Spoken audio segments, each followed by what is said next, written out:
अल्लाह के प्यारे नबी सल्लल्लाहु अलैहि वसल्लम ने वहीं से एहराम बांधा। इमाम मालिक ने कहा कि तुम्हें एहराम बांधना है, मदीना से जा रहे हो तो वहीं से जुल्हुलैफा से तुम एहराम बांधो। उस आदमी ने कहा मैं कुछ नया करना चाहता हूं इमाम साहब, मैं चाहता हूं कि मैं अल्लाह के रसूल की कब्र के पास से एहराम बांधूं। इमाम मालिक का जवाब सुनिएगा मेरे भाई। इमाम मालिक ने कहा इन्नी अखाफु अलैका फितनतन, ऐ मेरे भाई मुझे डर है कहीं तू किसी फितने में न पड़ जाए। का इमाम साहब कैसी बात कर रहे हैं? इन्नमा अज़ीदु अला ज़ालिका अमयाल, आप कह रहे हैं कि मैं जुल्हुलैफा से एहराम बांधूं और मैं कह रहा हूं कि मैं नबी की मस्जिद से और नबी की कब्र से एहराम बांधूं। इमाम साहब मैं कौन सा गुनाह करने जा रहा हूं? मेरे तो कुछ किलोमीटर बढ़ रहे हैं, कुछ मील बढ़ रहे हैं। जाहिर है अगर एक इंसान मदीना से एहराम बांध के जाता है और एक इंसान मदीना से कुछ किलोमीटर 20-30 किलोमीटर की दूरी से एहराम बांधता है, तो जो मदीना से एहराम बांध के जा रहा है उसके किलोमीटर बढ़ गए, तो उसने कहा कि इमाम साहब मेरे किलोमीटर तो बढ़ गए, मुझे तो और ज्यादा सवाब मिलना चाहिए। इमाम मालिक ने जवाब दिया नहीं मेरे भाई, तुझे ज्यादा सवाब तो नहीं मिलेगा।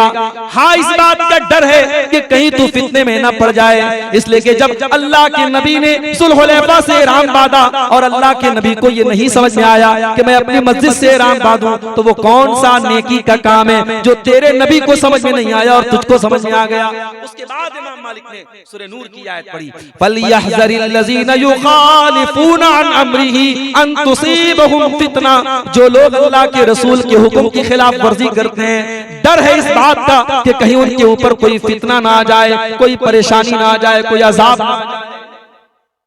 बिदात बड़ी खतरनाक चीज होती है।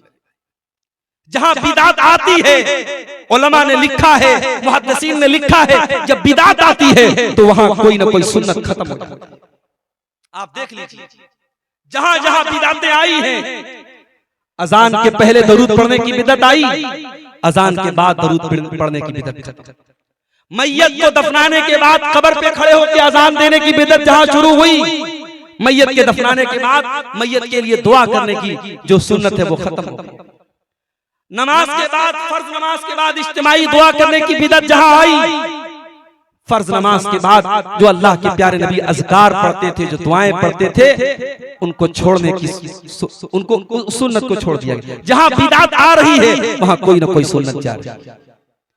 और ये कान खोल करके सुन लो, कोई बिदात बिदअत हसना नहीं होती, कोई बिदात अच्छी नहीं होती।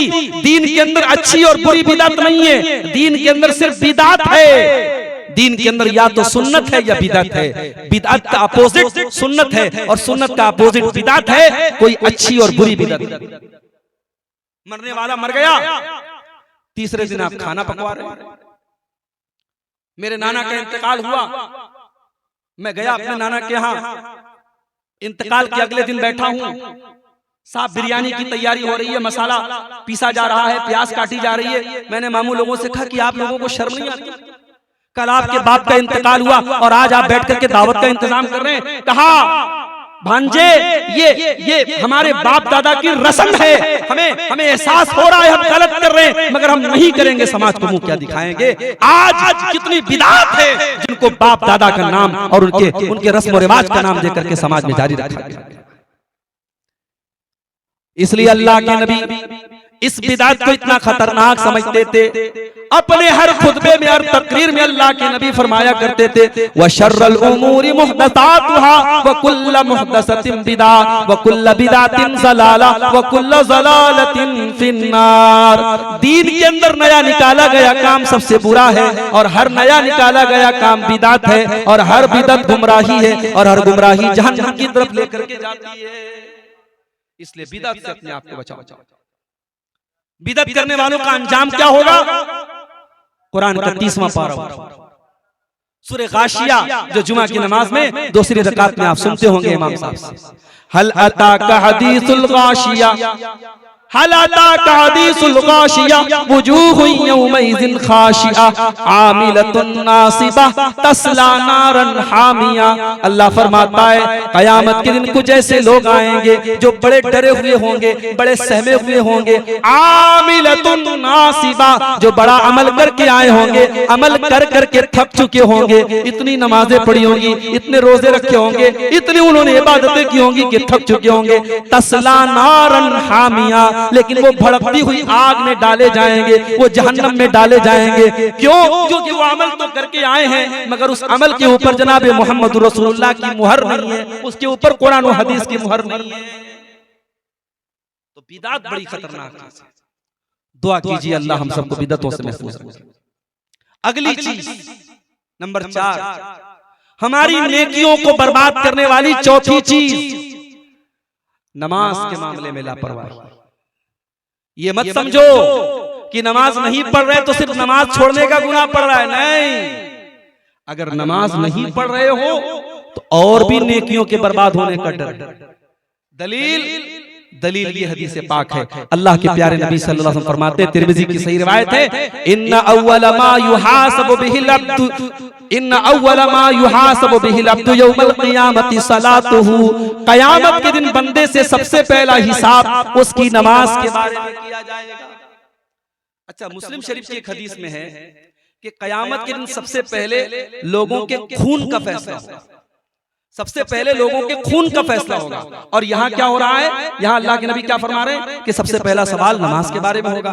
तो बज़ाहिर ऐसा लग रहा है दोनों हदीस आपस में टकरा रही है, टकरा नहीं रही है। बंदों के हुकूक में सबसे पहले खून का हिसाब होगा और अल्लाह के हुकूक में सबसे पहले नमाज का हिसाब होगा। तो क़यामत के दिन सबसे पहला सवाल नमाज के बारे में होगा। और आगे अल्लाह के नबी फरमाते हैं, फ़इन सलुहत फ़क़द अफ़लह व अनजहा। अगर नमाज सही है तो बंदा कामयाब हो जाएगा। इन फसदत, और अगर नमाज का मामला खराब है, अगर नमाज के मामले में लापरवाही है, फकत खाब व खसीरा, तो इंसान नाकाम हो जाएगा, नामुराद हो जाएगा। बड़े अफसोस के साथ कहना पड़ता है मेरे भाई, आज नमाज का मामला हमारा बहुत खराब है। मस्जिदें आज वीरान है, कोई गांव ऐसा नहीं जहां हमने मस्जिदें न बना ली हो। लेकिन शायर कहता है, मस्जिद तो बना ली शब्बर में ईमान की हरारत वालों ने, मन अपना पुराना पापी था बरसों में नमाजी बन न सका। हम इतने बड़े कारोबारी हो गए, हम इतने बड़े बिजनेसमैन हो गए, दुकान पे बैठे हुए और हय्या अला सलाह की आवाज आ रही है और हमारी दुकान बदस्तूर जारी है, हमारा कारोबार जारी है। हम कस्टमर को नहीं छोड़ सकते, नमाज को छोड़ सकते हैं। मेरे प्यारे साथियों, जाओ आज भी सऊदी अरब की सरजमीन पर वो मंजर आप देख लो कि असर की अजान हो रही है, बिल्कुल कारोबार के पीक का टाइम है, बिल्कुल लोगों के बिजनेस के पीक का टाइम है, असर की अजान हो रही है, फौरन शटर गिर जाते हैं, फौरन दुकानें बंद हो जाती हैं और लिख दिया जाता है क्लोज, दुकान बंद हो गई, अब नमाज के बाद आइएगा। मेरे प्यारे साथियों, अपने कारोबार से कह दो कि नमाज का टाइम है, नमाज से मत कहो कि मेरे कारोबार का टाइम है। अल्लाह फरमाता है, हकीकत में मर्द कहलाने के लायक वो है, रिजालुल ला तुलहीहिम तिजारतुन वला बैउन अन ज़िक्रिल्लाहि व इक़ामिस सलाह। हकीकत में मर्द कहलाने के लायक वो लोग हैं जिनका कारोबार उनको नमाज से गाफिल नहीं करता, जिनकी तिजारत उनको नमाज से गाफिल नहीं करती। अगर मर्द हो, अगर हकीकत में मर्द बनना चाहते हो तो मेरे भाइयों, कुरान के मुताबिक मर्द वो है जिसका कारोबार उसको नमाज से गाफिल नहीं करे। कारोबार करो, अल्लाह और बरकत दे। हाजीपुर का इलाका पूरे कटिहार में बड़ा मशहूर इलाका है कि ये मुसलमानों की और खास तौर से शेरशाबादी बिरादरी का एक मजबूत गढ़ है, मजबूत इलाका है, माशाअल्लाह खुशहाल लोग हैं। अल्लाह आपके कारोबार में मजीद बरकतें दे। लेकिन मेरे भाइयों, आप ये कुरान की आयत हमेशा इसको अपनी थीम बना लो, इसको अपने जिंदगी का एक हिस्सा बना लो। रिजालुल्लाह तुलहीहिम तिजारतुन वला बैउन अन ज़िक्रिल्लाह। हकीकत में मर्द वो लोग हैं जिनका कारोबार और तिजारत उनको नमाज से गाफिल नहीं करती। तो नमाज के मामले में अगर लापरवाही करेंगे तो नेकियां बर्बाद हो जाएंगी। और आगे बढ़िए, नंबर 5, नेकियों को बर्बाद करने वाली 5वीं चीज, हुकूकुल इबाद में अगर आपने कोताही की, बंदों का हक मारा है, किसी की जमीन पर कब्जा किया है, किसी का पैसा लेकर के बेईमानी की है, किसी को गाली दी है, किसी की इज्जत उतारी है। हिंदुस्तान से आप हज करने जाते हैं, एयरपोर्ट पर या वहां जाने के बाद आप करेंसी चेंज कर लेते हैं। इंडियन करेंसी को आप सऊदी अरब की जो रियाल है उसमें चेंज कर देते हैं। क्यों? क्योंकि इंडिया की करेंसी वहां नहीं चलेगी, सऊदी अरब में रियाल चलेगा। अमेरिका में जाएंगे डॉलर चलेगा, तुर्की में जाएंगे लीरा चलेगा, आप यूके में जाएंगे पाउंड चलेगा। हर मुल्क की अपनी एक करेंसी है। कयामत के दिन अल्लाह की बारगाह में मेरे प्यारे साथियों जब हमारा हिसाब लिया जाएगा, और यहाँ कयामत के दिन जब हमारा हिसाब अल्लाह लेगा और हमारे नाम आमाल में ये पाया जाएगा कि हमने किसी को मारा है, किसी का हक मारा है, किसी को गाली दी है, किसी की इज्जत पर हमला किया है, किसी का हक मारा है, तो वहां तो करेंसी में देने के लिए हमारे पास पैसा नहीं होगा। वहां करेंसी क्या होगी? अल्लाह के नबी फरमाते हैं फयुता हाजा मिन हसनातिही व हाजा मिन हसनातिही, हमारी नमाजें उसको दे दी जाएंगी, हमारा सदका खैरात उसको दे दिया जाएगा, हमारा हज उम्रा उसको दे दिया जाएगा। हमने जो भी नेकी के काम किए वो नेकी के काम उन अक़दारों को दे दिए जाएंगे। फ़इन फ़नियत हसनातुहु, अगर हमारी नेकियां खत्म हो जाएंगी और उसके बाद भी बकायेदार लोग खड़े होंगे, उसके बाद भी वो लोग बाकी रहेंगे जिनका हक हमने मारा है, अल्लाह के नबी फरमाते हैं उनके गुनाह इस इंसान के ऊपर लाद दिए जाएंगे, उसकी बुराइयां इसके नामे अमाल में डाल दी जाएंगी। अल्लाह दुनिया से नेकी लेके गया था, दुनिया से नमाज लेके गया था, दुनिया से हज लेके गया था, और अंजाम क्या हो रहा है? हुकूकुल इबाद के मामले में लापरवाही करने का, कि दूसरों के गुनाह इसके ऊपर लाद दिए जाएंगे, फतुरिहा फिन्नार, और उसके बाद उसको जहन्नम में फेंक दिया जाएगा। ये इस उम्मत का सबसे गरीब आदमी, सबसे कल्लाश आदमी होगा। इसलिए मेरे भाइयों हुकूकुल इबाद के बारे में अल्लाह से डरो, हुकूकुल इबाद के बारे में अल्लाह से डरो। कयामत के दिन हमें सबका हिसाब देना पड़ेगा। अल्लाह के नबी फरमाते हैं लतुअद्दुन्नल हुकूक इला अहलिहा यौमल क़ियामा, कयामत के दिन हर हकदार को उसका हक में देना पड़ेगा। हत्ता युक़ाद लिशातिल जलहाई मिनशातिल करना, यहाँ तक कि अगर सींग वाली बकरी ने बगैर सींग वाली बकरी पर जुल्म और सितम किया है तो उस बकरी को भी क़िसास दिलाया जाएगा। मेरे भाइयों क्यों किसी के साथ बेईमानी करते हो? क्यों किसी का हक मारते हो?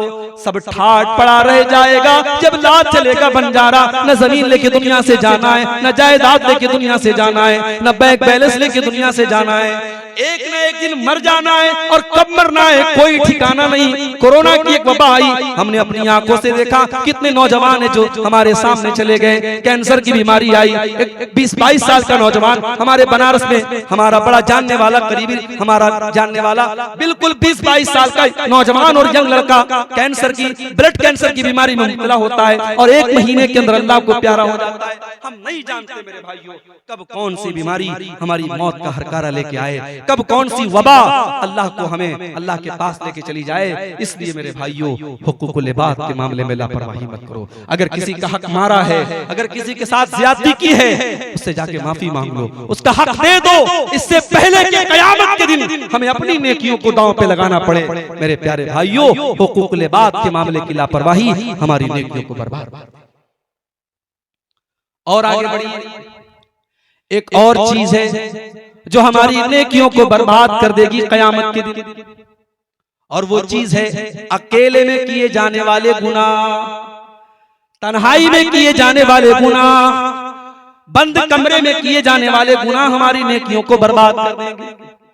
मोबाइल का दौर है, मोबाइल का दौर है, स्मार्टफोन का दौर है, इंटरनेट का दौर है। आज आपके मोबाइल में आप क्या क्या चीजें मैसेज कर रहे हैं, क्या क्या चीजें देख रहे हैं। हो सकता है कि आपने डिलीट कर दिया हो सकता है आपने चैट की हिस्ट्री डिलीट कर दी हो सकता है आपने ब्राउजर की हिस्ट्री डिलीट कर दी हो सकता है आपने अपने मोबाइल की गैलरी को साफ कर लिया हो सकता है आपकी मोबाइल में बुराई के सारे सबूत मिट गए हो।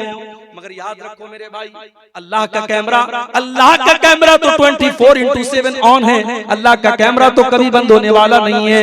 व इन्ना अलैकुम लहाफिज़ीन किरामन कातिबीन, मेरे बंदो हमारे किरामन कातिबीन, हमारे फरिश्ते तुम्हारी एक एक हरकत को नोट कर रहे हैं, नकल कर रहे हैं। हमारे फरिश्ते एक एक हरकत को नोट कर रहे हैं। या लमूना मा तफअलून, वो तुम्हारे हर अमल को जानते हैं और तुम्हें कयामत के दिन उसका हिसाब देना पड़ेगा। तन्हाई में किए जाने वाले गुनाह हमारी नेकियों को बर्बाद कर देंगे मेरे भाई। आइए वो हदीस सुनाने जा रहा हूं। ये हदीस जब अल्लाह के नबी ने सुनाई थी तो हजरत सौबान जो हदीस के रावी हैं वो डर गए और उन्होंने अल्लाह के नबी से पूछा था कि अल्लाह के नबी वो कौन बदनसीब लोग होंगे, जरा खुल के बता दीजिए। अल्लाह के प्यारे नबी फरमाते हैं, इब्ने माजा की सही रिवायत है, लअलमन्ना अक़वामम मिन उम्मती यातूना यौमल क़ियामति बिहसनातिन अमसाल जिबाल तिहामत बीज़न। मैं अपनी उम्मत के ऐसे लोगों को जानता हूँ जो क़यामत के दिन पहाड़ों के बराबर नेकियां लेकर के आएंगे। फयजअलु अल्लाहु अज़्ज़ व जल्ल हबाम मंसूरा, अल्लाह ताला उनकी नेकियों को हवा में उड़ा करके खत्म कर देगा। हजरत सफ़वान ने कहा, सिफ़हुम लना व जल्लहिम लना या रसूल अल्लाह, अल्लाह नकून मिनहुम। अल्लाह के नबी थोड़ा क्लियर करके बता दीजिए, थोड़ा खोल करके बता दीजिए ताकि हम उन बदनसीबों में से न हो जाएं। आपने फरमाया, ऐ सौबान, वो तुम्हारे भाई होंगे, वो तुम्हारी नस्ल से होंगे, वो भी मुसलमान होंगे, वो तुम्हारी तरह नमाज पढ़ेंगे, वो तुम्हारी तरह इबादत करेंगे। वलाकिन्नहुम इज़ा खलौ बिमहारिमिल्लाहि इंतहकूहा। बस एक बात का फर्क होगा कि जब वो तन्हाई में होंगे, जब वो अकेले में होंगे, तो वहां वो नाजायज काम करेंगे, वहां वो हराम काम करेंगे, उनकी तन्हाई गुनाहों से भरी होगी। और आज मोबाइल ने जो काम बड़ा आसान कर दिया है मेरे भाई, ये मोबाइल ने ये काम बड़ा आसान कर दिया है। रात का टाइम है, बंद कमरा है, आप हैं और आपका मोबाइल है और इंटरनेट है। कौन सी ताकत है जो आपको गंदगियों से रोक सकती है? कौन सी ताकत है जो आपको बुराइयों से रोक सकती है? बस एक ही ताकत है, अल्लाह का डर। इसीलिए अल्लाह ताला सूरह माइदा में फरमाता है अपने नबी के सहाबा से, या अय्युहल्लज़ीना आमनू लयब्लुवन्नकुमुल्लाहु बिशैइन मिनस्सैद तनालुहु अयदीकुम व रिमाहुकुम। ऐ मेरे नबी के सहाबा, जब तुम एहराम की हालत में जाते हो और हालत एहराम में तुम्हें शिकार करने से मना कर दिया गया है। ऐ मेरे नबी के सहाबा, जब तुम हालत एहराम में सफर के लिए निकलते हो, तुम्हारे सामने से जंगल के जानवर जा रहे हैं, शिकार के जानवर जा रहे हैं, जिनका शिकार करने की तुम्हें आदत है, जिनका शिकार करके तुम अपना रोजी रोटी चलाते हो, लेकिन आज एहराम की हालत में तुम शिकार नहीं कर सकते हो। ऐ मेरे नबी के सहाबा, अल्लाह ताला ने तुमको मना किया है, तुम एहराम की हालत में शिकार नहीं कर सकते, हालांकि तुम्हारी आंखों के सामने से वो जानवर गुजर रहे हैं। ये इम्तिहान क्यों ले रहे हैं हम? लियालमल्लाहु मन यखाफुहु बिल गैब। अल्लाह ताला ये देखना चाहता है कि कौन अल्लाह से डरने वाला है, कौन बगैर देखे अल्लाह से डरता है, कौन है जो बगैर देखे अल्लाह से डरता है। अल्लाह इम्तिहान लेना चाहता है। आज मोबाइल भी हमारे इम्तिहान का एक सामान हो गया मेरे भाई। बड़ी अच्छी चीज भी है। पहले उलमा चलते थे, सफर में किताबें लेके चलते थे, नोट्स लेके चलते थे। मैं खुद तकरीबन 700-800 मेरे पास तकरीरों के नोट्स हैं। मेरे अलमारी का एक पूरा पोर्शन भरा हुआ है, वो नोट्स जो है लिफाफे में भर भर के मैंने रखे। मगर आज मोबाइल आ गया, अब जो भी नोट्स है सब मोबाइल में बन रहे हैं। जो टाइप करना है, जो सर्च करना है, आज मोबाइल से अल्हम्दुलिल्लाह पूरी तकरीर का मटेरियल आपको तैयार मिल जाएगा। हदीस को सर्च करना है, कोई हदीस आपको तलाश करना है, पहले के उलमा बड़ी मेहनत करनी पड़ती थी। 7-7, 8-8 जिल्दों में किताब है, कौन सी जिल्द में है, कहाँ है, पूरी 7-7, 8-8 जिल्दें वो पूरी खंगाल लेते थे। आज तो बड़ा सिंपल है, आपके पास शामिला का ऐप है, आपके पास मकतबतुल हदीस है, आपके पास अल-बाहिसुल कुरानी है, जो भी ऐप है कुरान हदीस की सर्च करने वाले, आप हदीस का एक टुकड़ा डाल दीजिए, पूरी हदीस आपके सामने आ जाएगी। हदीस सही है, ज़ईफ है, हदीस का नंबर क्या है, सब कुछ आपके सामने आ जाएगा। आज मोबाइल ने ये सहूलत तो बहरहाल दी है, दीन का काम करने के लिए बहुत सारी सहूलतें दी है इस मोबाइल ने, मगर मोबाइल ने हमारे तकवा का इम्तिहान भी लिया है। मेरे प्यारे साथियों, मोबाइल का सही इस्तेमाल कीजिए, इंशाअल्लाह ये मोबाइल आपके हक में खैर साबित होगा। और अगर गलत इस्तेमाल करेंगे, ये मोबाइल हमारी नेकियों को बर्बाद कर देगा। अल्लाह के नबी फरमाते हैं, तन्हाई में किए जाने वाले गुनाह इंसान की नेकियों को बर्बाद कर देगा। और आगे एक और चीज है जो हमारी नेकियों को बर्बाद कर सकती है, और वो क्या है? बीवी अगर अपने शौहर का हक अदा नहीं कर रही है, बीवी बड़ी नमाजी है, रात में तहज्जुद पढ़ रही है, जुमा की नमाज में एकदम पहली सब में जाके औरतों वाले हिस्से में बैठती है, तकरीर में एकदम आगे आगे रहती है, मगर शौहर की खिदमत नहीं करती, शौहर की बात नहीं मानती, उसकी नेकियां खतरे में है, उसकी नेकियां बर्बाद हो जाती। अल्लाह के नबी फरमाते हैं, सलासतुन ला यक़बलुल्लाहु सलातहुम, 3 लोग ऐसे जिनकी नमाज अल्लाह ताला कबूल नहीं करता है। वला तसादु इलस समा, उनकी नमाज आसमान के ऊपर नहीं जाती है। वला तुजाविज़ु रूसहुम, उनकी नमाज उनके सर के ऊपर भी नहीं जाती है। नंबर 1 रजुलुन अम्मा कौमन वहुम लहू कारिहून, वो इंसान जो लोगों की इमामत कर रहा है जबकि लोग उसको नापसंद कर रहे हैं, लोग उसको इमाम बनाना नहीं चाहते हैं, जबरदस्ती वो लोगों का इमाम बना हुआ है, ऐसा इंसान वो बदनसीब है, उसकी नमाज अल्लाह कबूल नहीं करेगा।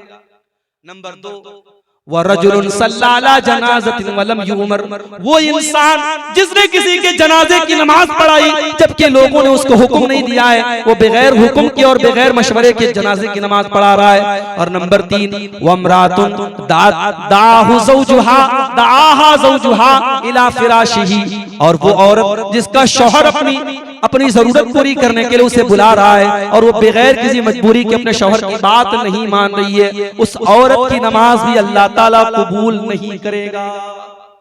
बहुत खतरनाक। मियां बीवी का रिश्ता सिर्फ एक रिश्ता नहीं है, मियां बीवी एक दूसरे के लिए अल्लाह ने कहा कुरान में लिबास है। बहुत सारी बुराइयों से शौहर बीवी को बचाता है, बीवी शौहर को बचाती है।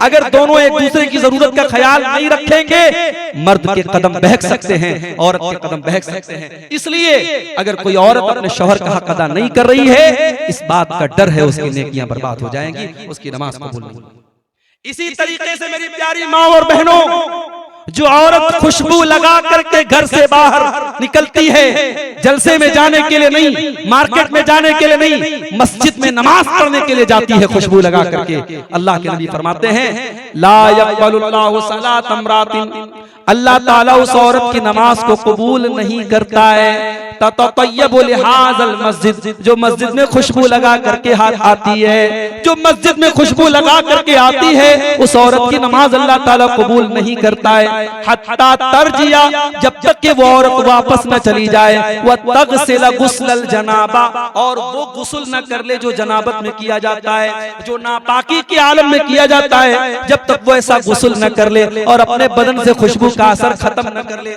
तब तक उस औरत की नमाज कबूल नहीं होती।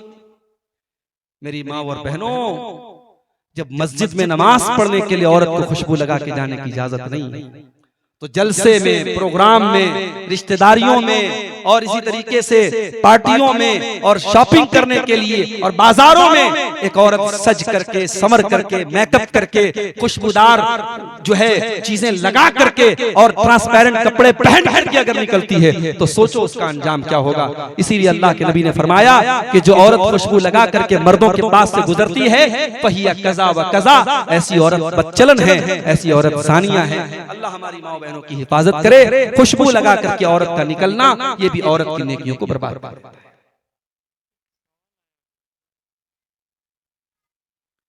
क्या बेवा औरतों को जीनत करना चाहिए? जैसा कि पहले से सोने के ज़ेवरात बनते चले आ रहे हैं, पहनते चले आ रही है, और शौहर का इंतकाल हो जाता है, तो क्या पहने हुए ज़ेवरात अपने जिस्म से उतार देगी? देखिए, अब शेख बैठे हुए हैं, शेख माशाल्लाह आपके हम सब के बुजुर्ग आलिम हैं, शेख की मौजूदगी में, शेख की इजाजत से मैं ये बात बता रहा हूँ, अगर गलती होगी तो शेख रहनुमाई करेंगे। इस अमल को बेवा औरत जो इद्दत गुजारती है, इस अमल को शरीयत में इहदाद कहा गया है। इहदाद का मतलब होता है जीनत ना करना। तो औरत इस 4 महीना 10 दिन के पीरियड में जीनत नहीं करेगी। अब इसमें जो जीनत वो ऑलरेडी करती है वो भी शामिल है, और जो डेली के रूटीन में शामिल है, खुशबू लगाना और सजना संवरना, काजल लगाना, मेकअप करना, जेवरात पहनना, ये सारी चीजें उसमें शामिल है। तो औरत एकदम सिंपल तरीके से रहेगी। इहदाद के लफ्ज का तकाजा यही है। वल्लाहु आलम बिस्सवाब।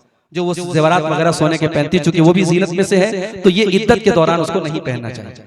वल्लाहु आलम बिस्सवाब। तो मैं अर्ज ये कर रहा था कि खुशबू लगा करके औरत का निकलना, ये उसकी नमाज के लिए खतरनाक है। और आगे एक और चीज है जो हमारी नेकियों को बर्बाद कर देती है, और वो क्या है? कर्ज। कर्ज, कर्ज, किसी से कर्ज लेना, किसी से लोन लेना। भाई कर्ज तो हमारी जरूरत है ना, कर्ज तो हम लेते हैं दुनिया में, मगर अल्लाह के नबी कर्ज से पनाह मांगते थे। अल्लाह के रसूल नमाज में दुआ करते थे, अल्लाहुम्मा इन्नी अऊज़ु बिका मिनल माअसमी वल मग़रम, ऐ अल्लाह मैं तेरी पनाह चाहता हूँ गुनाहों से और कर्ज से। जब इंसान कर्ज लेता है ना, तो झूठ बोलता है, वादा खिलाफी करता है, जबान का पक्का नहीं होता है। कर्ज इंसान बहुत मजबूरी में लेता है, ले सकता है, हराम नहीं है, मगर जिंदगी में अगर कर्ज लिया है तो उसको चुका के जाओ। अल्लाह के नबी फरमाते हैं युगफरु लिश्शहीदी, जो अल्लाह के रास्ते में शहीद हो जाए उसके सारे गुनाह माफ हो जाएंगे, इल्लत दैन, मगर कर्ज माफ नहीं होगा। अल्लाह के राह में शहीद हो गया, जान चली गई उसकी, सारे गुनाह माफ हो गए, मगर कर्जा माफ नहीं होगा, कर्जा देना पड़ेगा उसके वारिसों से।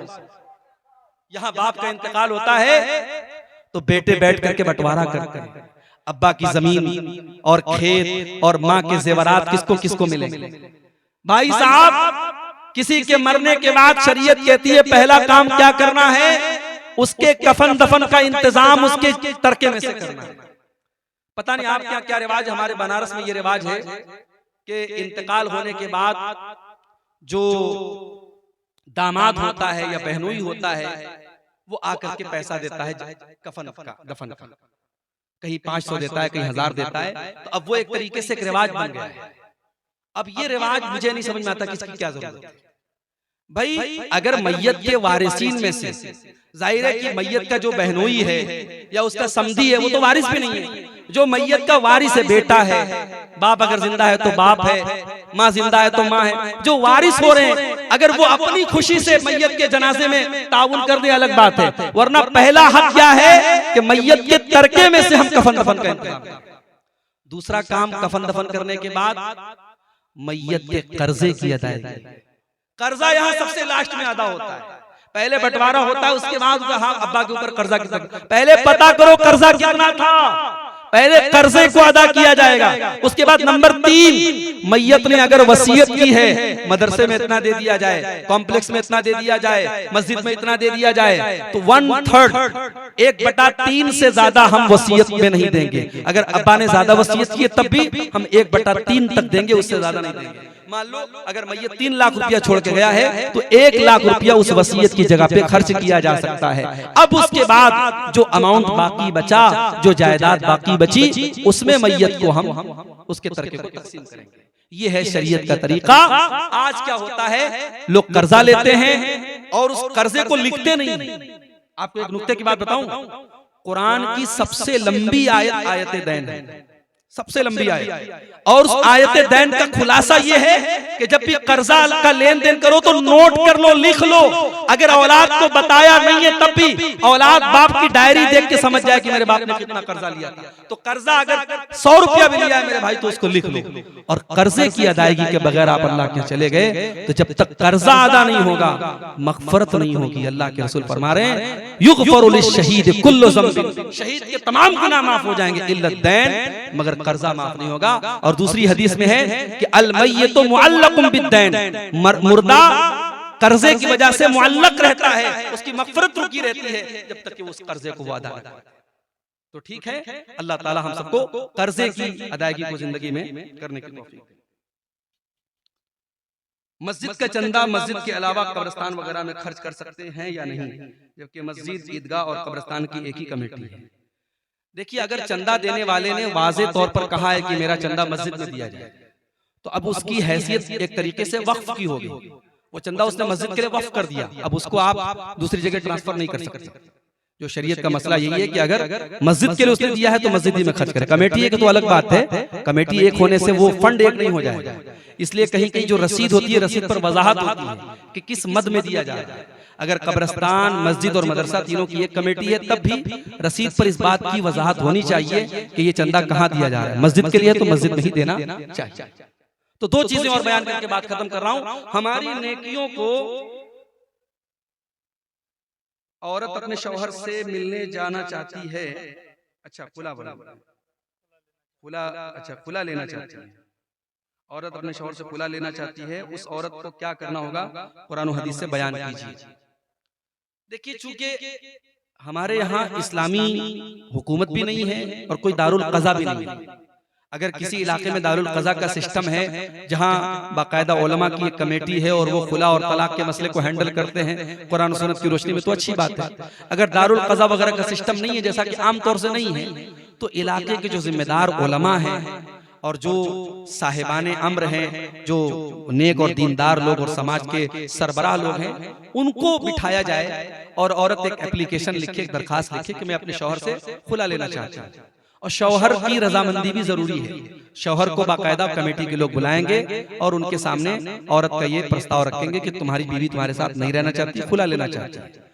उसके बाद अगर शौहर कहता कि ठीक है, अगर मेरी औरत खुला लेना चाहती है तो ठीक है, वो ले ले खुला, मैं नहीं रखूंगा उसको, तो अब उसके बाद एक तहरीर तैयार हो जाएगी कि हम तमाम उलमा और तमाम मुआशरे के जिम्मेदार लोगों की मौजूदगी में फलाना बिनते फला का खुला कराया जा रहा है। और उस खुला के बाद एक हैज की इद्दत गुजारेगी औरत, एक बार उसको पीरियड आएगा, फिर जब वो पाक हो जाएगी उसके बाद वो कहीं और निकाह कर सकती है। यही खुला का मसला है। वल्लाहु आलम बिस्सवाब। तो नेकियों को बर्बाद करने वाली दो चीजें और बयान करके बात करें। शराबी आदमी जो शराब पीता है उसकी नेकियां भी खतरे में। शराब पीने का जो गुनाह है वो तो है, शराबी की नमाज कबूल नहीं होती। अल्लाह के नबी फरमाते हैं, तिरमिजी की रिवायत है, मन शरीबल खमरा ला तुक़बलु लहू सलातु 40 सबाहन। जो इंसान शराब पीता है उसकी 40 दिन तक की नमाजें कबूल नहीं होती हैं। फ़इन ताबा ताबल्लाहु अलैहि, अगर वो तौबा कर ले तो अल्लाह उसकी तौबा कबूल कर लेगा। अगर तौबा नहीं करेगा तो 40 दिन तक की उसकी नमाज खतरे में रहेगी। एक बार शराब पी, अब सोचो जो रोज शराब पी रहा है वो कितना बदनसीब है, उसकी कितनी नमाजें खतरे में हैं। वो शराब पीता रहे और नमाज पढ़ता रहे, कोई मतलब नहीं है उसकी नमाज का। इसलिए मेरे भाइयों, अगर कोई भी मुसलमान शराब जैसी गंदी चीज का शिकार है, अल्लाह से सच्ची तौबा कर ले, अल्लाह से जितनी जल्दी मुमकिन हो तौबा कर ले। शराब वो गंदी चीज है जिसके बारे में अल्लाह के नबी फरमाते हैं, हजरत उस्मान गनी फरमाते हैं, इन्नल खम्र उम्मुल खबाइस, शराब बुराइयों की जड़ है। तो शराब ये इंसान की नेकियों को बर्बाद कर देती है। आखिरी चीज हसद और कीना कपट। अगर इंसान के दिल में हसद है, कीना कपट है, तो कान खोल करके सुन ले, उसकी नमाज, उसका रोजा, उसकी इबादत अल्लाह क्या कबूल नहीं होगी। सबूत चाहते हैं आप? दो सबूत आपको दे रहा हूं। पहली हदीस मुस्नद अहमद के अंदर मौजूद है। अल्लाह के नबी फरमाते हैं, इय्याकुम वल हसद फइन्नल हसद ताकुलुल हसनाती कमा ताकुलुन नारुल हतब। जिस तरीके से आग लकड़ी को खा जाती है, उसी तरीके से हसद इंसान की नेकियों को खा जाता है। इसलिए ऐ मेरी उम्मत के लोगों, तुम हसद से बचा करो, हसद मत किया करो। कोई पैसा कमा रहा है अपने मुकद्दर से कमा रहा है, कोई नाम कमा रहा है अपने मुकद्दर से कमा रहा है, किसी को शोहरत मिल रही है अपनी मेहनत से मिल रही है। तुम मेहनत करो, तुम स्ट्रगल करो, तुम एफर्ट करो, तुम कोशिश करो। किसी का बच्चा कुरान का हाफिज है, किसी का बच्चा आलिम है, कोई पैसा कमा रहा है, भाई तुम भी अपने बच्चे को हाफिज बनाओ, तुम भी अपने बच्चे को आलिम बनाओ, तुम भी पैसा कमाने के लिए मेहनत करो। उसके मुकद्दर की रोजी तुमको नहीं मिलेगी, तुम्हारे मुकद्दर की रोजी उसको नहीं मिलेगी। हसद मत। और ये हसद इतनी खतरनाक चीज है, अल्लाह के प्यारे नबी फरमाते हैं, हर सोमवार के दिन और हर जुमेरात के दिन अल्लाह रब्बुल आलमीन मोमिन को बख्श देता है। जन्नत के दरवाजे खोल दिए जाते हैं और मोमिन को बख्श दिया जाता है। इसीलिए अल्लाह के प्यारे नबी हर सोमवार को और जुमेरात को रोजा रखा करते हैं।